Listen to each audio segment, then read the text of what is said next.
Hi hello నమస్తే, welcome back to iter media. ఈరోజు మనతో ఉన్నారు సర్టిఫైడ్ ఫైనాన్షియల్ ప్లానర్ అయిన మాధవిరెడ్డి గారు. సో మ్యూచువల్ ఫండ్స్ సంబంధించి 2024-25 ఏ విధంగా ఉన్నాయి, ఏ విధంగా ఉండబోతుందని తెలుసుకుందాం. Hi ma'am. హలో అండి. సో మ్యూచువల్ ఫండ్ ట్రెండ్స్కి సంబంధించిన ఎపిసోడ్ మ్యామ్.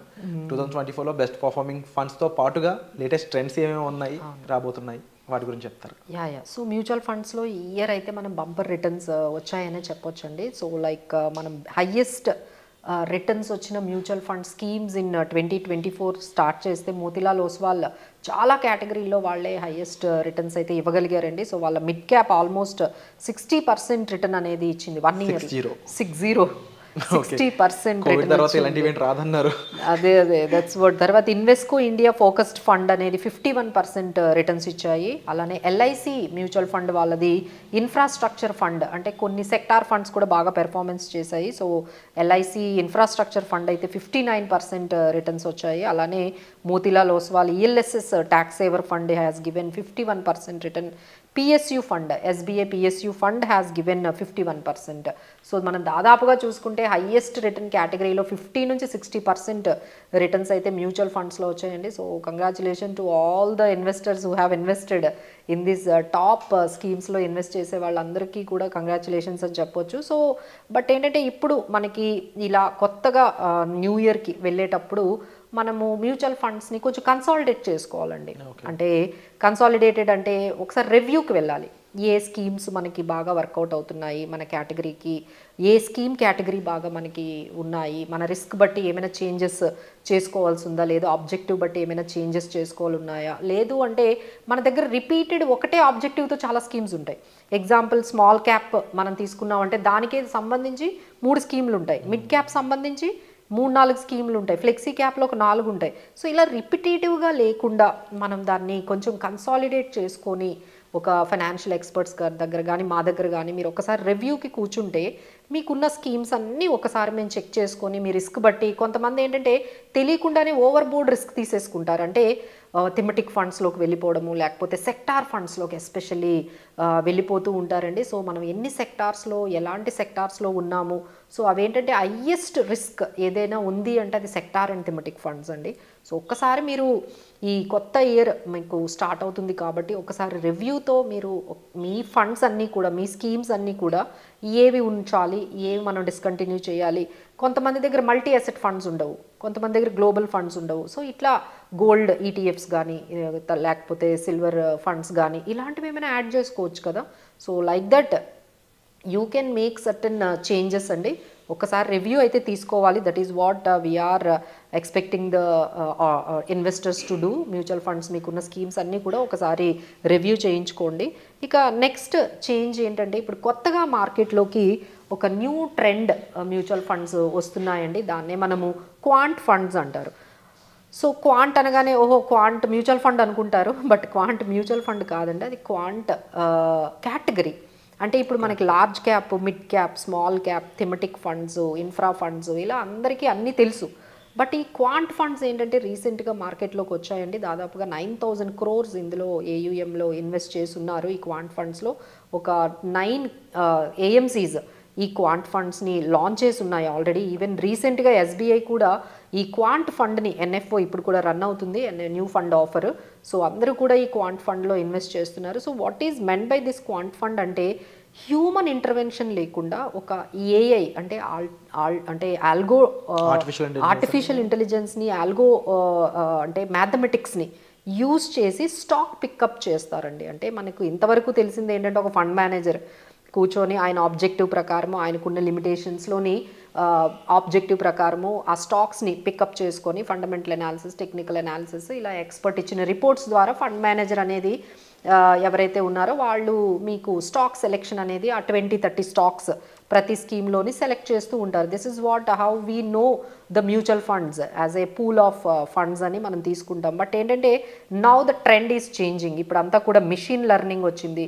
క్వాంటిటేటివ్ మెథడ్స్ని యూజ్ చేసి, అంటే మనకి కొన్ని ఫ్యాక్టర్స్ బేస్ చేసుకొని, అంటే వాల్యూషన్ ఫ్యాక్టర్స్ కానీ, లెట్స్ ఏ ఎగ్జాంపుల్ ఇదేం పెద్ద కొత్తది కాదండి. అంటే ఒక మ్యాథమెటికల్ ఒక రూల్ బేస్ చేసుకొని ఇన్వెస్ట్మెంట్స్ అనేది ఏది కొత్త కాదు. ఒక రూల్ ఉంటుంది.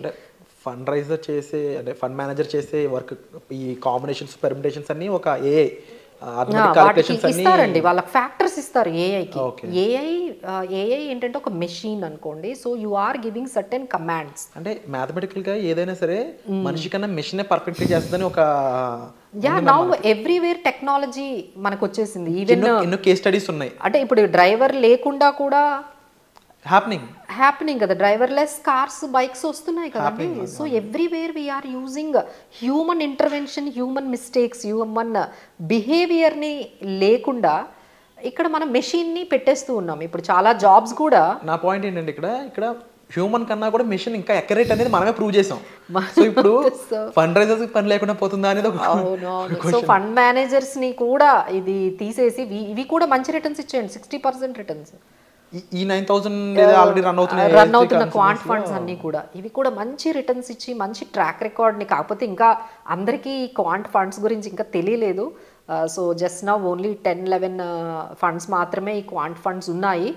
బట్ ఎవరైతే కొత్తగా మాకు ఇంకా చాలా లార్జ్ క్యాప్స్ ఉన్నాయి, మిడ్ క్యాప్స్ ఉన్నాయి, స్మాల్ క్యాప్స్ ఉన్నాయి అనే కొత్తగా ఏదైనా ఫండ్లో ఇన్వెస్ట్ చేసుకునే వాళ్ళకైతే this is very exciting news అనే చెప్పొచ్చు. ఈ క్వాంట్ ఫండ్స్ కూడా చాలా బాగా రన్ అవుతున్నాయి. ఎందుకంటే ఇదంతా కూడా ఒక రూల్ బేస్డ్ మీద అవి పికప్ చేస్తుందండి. హ్యూమన్ ఇంటర్వెన్షన్ లేకుండా, హ్యూమన్ బయాసిస్ లేకుండా, అంటే ఫండ్ మేనేజర్ బిహేవియర్తో. ఎందుకంటే as M humans we do some mistakes, right? Events పరంగా రీబ్యాలెన్సింగ్ చేస్తుంది, తర్వాత స్టాక్ పికప్ చేస్తుంది, మళ్ళీ ప్రాఫిట్ బుక్ చేస్తుంటుంది, అన్నీ కూడా అండి. రిస్క్ మేనేజ్మెంట్ చేస్తూ ఉంటుంది. అకార్డింగ్ టు కమాండ్స్ అది కూడా వర్క్ చేస్తుంది. అంతే they are giving certain commands. ఆ కమాండ్స్ ఏంటంటే పాస్ట్ పెర్ఫార్మెన్స్ని బేస్ చేసుకొని వాటికి కమాండ్స్ ఇస్తుంది. Let's say example, pick up the stocks when it is reaches PE at 20%, 20 పిఈకి రాగానే, లేకపోతే 10 పిఈకి రాగానే పికప్ చేయమని మీరు ఒక కమాండ్ ఇచ్చారనుకోండి. ఎప్పుడైతే ఆ స్టాక్ ఆ పర్టికులర్ పిఈ దగ్గరికి రాగానే ఇమీడియట్గా అది వాల్యూ బేస్డ్ ఇన్వెస్ట్మెంట్ అని చెప్పి అది, అంటే అవుట్ ఆఫ్ 1600 లిస్టెడ్ స్టాక్స్ ఉన్నాయి.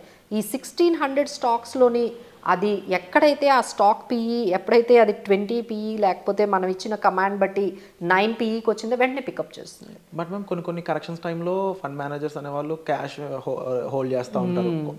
సేమ్ ఇప్పుడు ఏ కూడా చేయగలదంటారా అలాగే? సో దానికి ఏంటంటే డిపెండ్స్ అండి, దానికి చాలా కమాండ్స్ ఇస్తారు. బట్ ఏంటంటే అంతా కూడా పాస్ట్ పెర్ఫార్మెన్స్ బట్టి ఇస్తారు. కొన్ని లిమిటేషన్స్ అయితే ఉన్నాయి, but definitely it is working. ఎందుకంటే అది వాల్యూషన్స్ రేషియోస్ని, లో వాల్టిలిటీ ఉన్న స్టాక్స్ని పికప్ చేస్తుంది, అలానే క్వాలిటీ ఉన్న స్టాక్స్ని పికప్ చేస్తుంది. అంటే అంతా కూడా మ్యాథమెటికల్, అంటే అంతా కూడా డేటా, అంతా కూడా న్యూమరికల్ డేటా.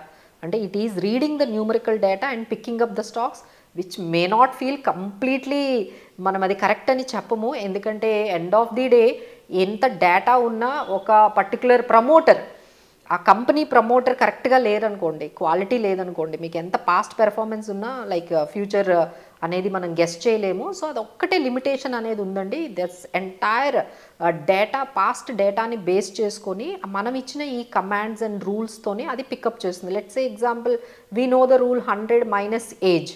అంటే ఒక రూల్ ఏమంటున్నారు, మీరు ఈక్విటీలో ఎంత పెట్టాలి అనేది మీకు క్వశ్చన్ వచ్చింది అనుకోండి, మీ ఏజ్ 30 అనుకోండి, 100 మైనస్ 30 అంటే ఎంత, 70. So you have to stay 70% in equity. That is a rule that we're day to day లైఫ్లో మనం వాడుతున్నాము. ఇలాంటి ఎన్నో ఫ్యాక్టర్స్ వాటికి ఇస్తారు. I just giving one example.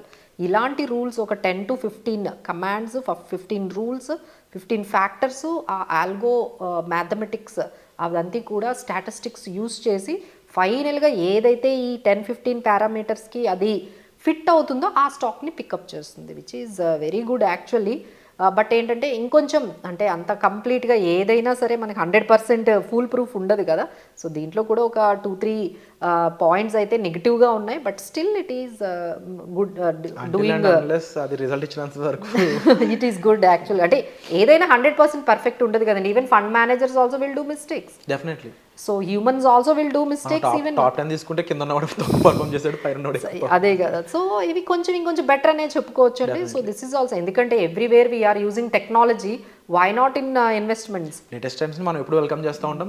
This is the new trend అండి, క్వాంట్ ఫండ్స్ అనేది. So if anyone interested like these kind of ideas, కొత్త ట్రెండ్స్లోని మీరు ఇన్వెస్ట్ చేయాలి అంటే యూ హ్యావ్ టు బీ, అంటే ఇన్వెస్టింగ్ అనేది కంపల్సరీ అండి నౌ డేస్. ఇన్వెస్ట్మెంట్స్ చేయకుండా ఉండడం అనేది అసలు కుదరదు. ఎందుకంటే you have to beat the inflation, you have to reach the goals కాబట్టి. But at the same time మనం అంటాం కదా, ఇన్వెస్ట్మెంట్ సహీ హే, మ్యూచువల్ ఫండ్స్ సహీ హే, but at the same time expert is also compulsory. ఎక్స్పర్ట్తోని మనం ఎక్స్పర్ట్ ఒపీనియన్స్తో కూడా మనము వెళ్తే మాత్రమే investments can give some good wealth creation అయితే అవుతూ ఉంటుందండి. So this is about the mutual fund trends nowadays. Wonderful ma'am. And so latest trends గురించి తెలుసుకున్నారు కదండి. మరిన్ని అప్డేట్స్పై మీకు మరింత అవగాహన కావాలనుకున్నట్లయితే మీరు డిస్ప్లే అవుతున్న నెంబర్స్ కాల్ చేసి పూర్తి వివరాలు తెలుసుకోవచ్చు. ఇక ఈ ఎపిసోడ్ నచ్చితే లైక్ చేయండి, షేర్ చేయండి, సబ్స్క్రైబ్ చేసుకోండి. Thank you so much.